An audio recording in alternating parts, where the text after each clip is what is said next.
All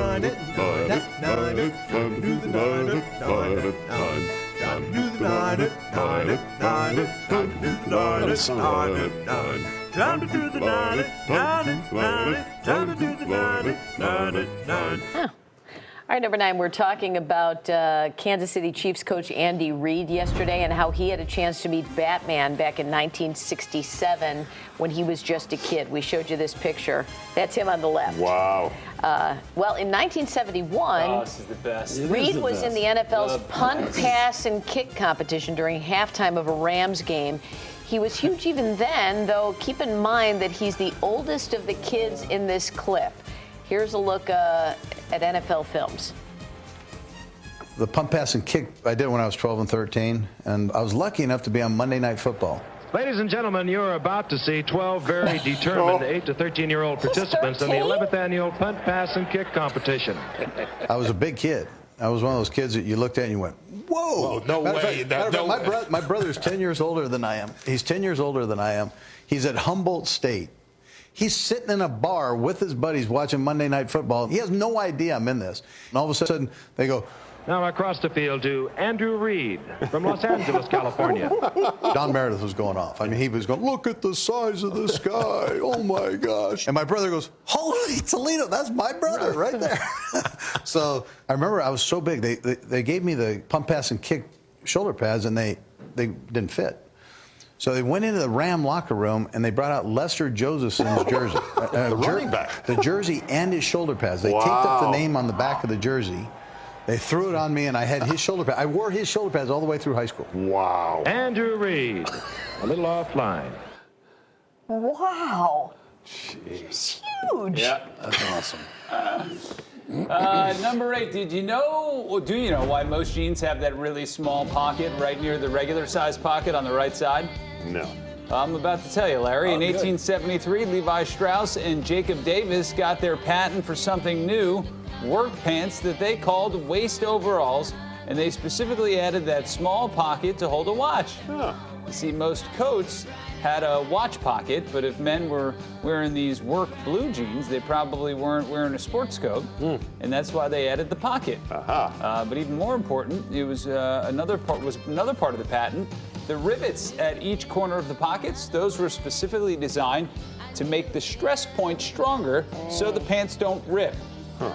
And now many pants have those. What do you know? That's fun. Number 7 actress Elizabeth Hurley is 59 and proud of her age.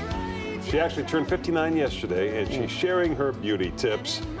Hurley doesn't work out, but she admits that she's very active. She spends lots of time gardening and moving around. Her key to a healthy body, she doesn't sit down a lot. Another tip, Hurley avoids processed food as much as she can. She enjoys roasted chicken, mashed potatoes, lots of vegetables, but nothing artificial. Also, she stays out of the sun between 10 a.m. and 6 p.m. Oh, wow. So, yeah, good for her. Looks great. Yeah.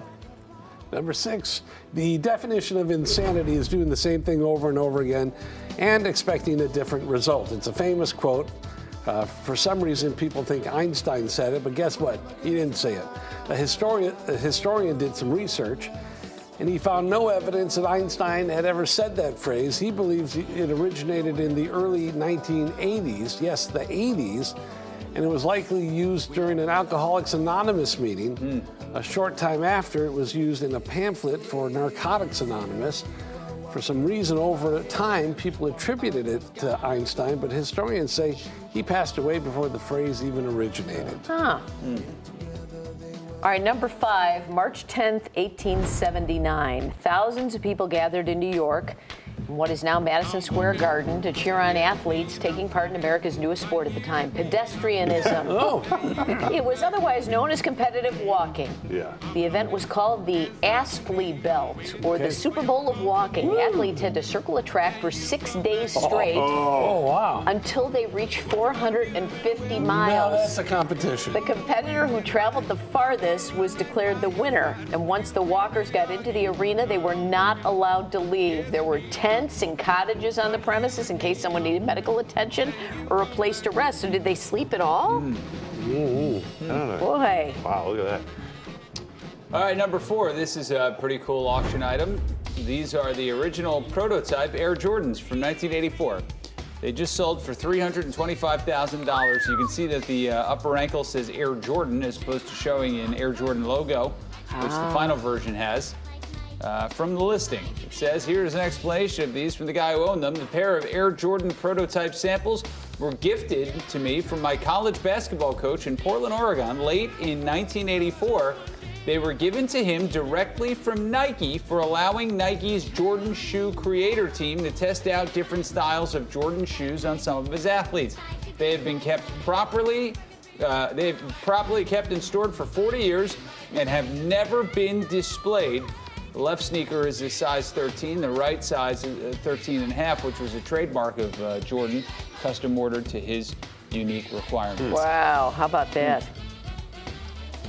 Number 3 at 9:15, we're talking to the hosts of the podcast Dear Felicity, which looks back at the hit WB show with lots of fun insight from the cast, which brings us to something we like to show a lot around here. That time Paul was actually on the show, Yeah, Felicity. starred on the show. You ordered the rib special? No. You sure? Yeah, I'm sure. All right. Prepare for great. Look at that. I wonder if they've talked about this on the podcast. Yeah, I'm waiting for the phone call. The rib special? And when people, when people see me on the street and they go, aren't you from Felicity? The thing that they always ask me is, did he really order the ribs? Yeah. And he did order the ribs, which is what is. No. He's gaslighting you. Yeah. And Can I ask you a question? For a lot of people, like we're obviously all familiar with this, but for the people who are not, can you explain how this scene drove the plot of this particular episode? Yeah, please. I'd like to hear this Because too. it really came full circle, I remember. Yeah. So I'm not 100% sure of the backstory, but I believe that there was a romantic relationship between the bartender and this Felicity lady. Yes. Yeah. And it was very passionate and fulfilling for her, and she was trying to decide whether to stay with me or to move on. And they built years on this very theme. So, but boy, what a show. And I still get paid checks for this every 6 months or so. I get a good $3.71. It comes in. Isn't that something? But yeah, I'm sure she'll probably bring this all up in the In the podcast. Podcast. All right, number 2, you know the phrase out in left field, as in that Bob from accounting doesn't make any sense. He's out in left field. Anyway, the general thought is that it's a baseball reference. It probably is, and there's a New York version of it. That is, way back in the day, kids who were Yankees fans always wanted to sit near right field in order to see Babe Ruth, who played that position. If you didn't get those seats, you were stuck in left field. But the more likely explanation seems to be the Chicago version. West Side Park in Chicago, which was located near where Stroger Hospital now is where the Cubs played in the early 1900s. Back then, the Neuropsychiatric Institute was just over the wall in left field. So when you wanted to call someone crazy, you'd say he was way out in left field. Well, Interesting. That does make more sense. yeah. All right, number 1, here's a great old song that might get stuck in your head all week long. It's from 1983, and it's by an Italian guy, Pippo Franco. He's a comedian, actor, and singer, and this was a hit when it first came out. And again, just last year, probably because people discovered one of these old videos, the song is called Chi Chi Chi Coco Co.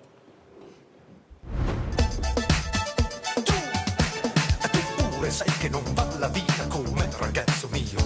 Ci son colpi di contesto, fanti di là, 1000 topi tutti per te.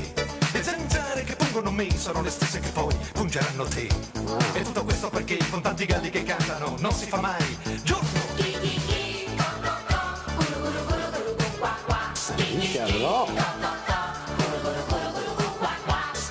Con tanti galli che cantano. Does this guy work in traffic here? Yeah. Oh, he could. Wow, what a performer. Yeah.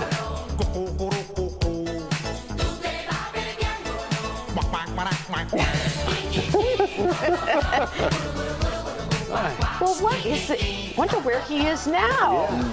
Let me Google real quick. Let's find this guy. Always be careful. 1983. He's 83. Wow. Still going. Good for him.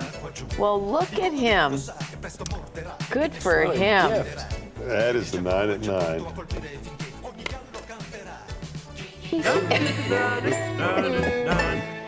That's great. All right, we're going to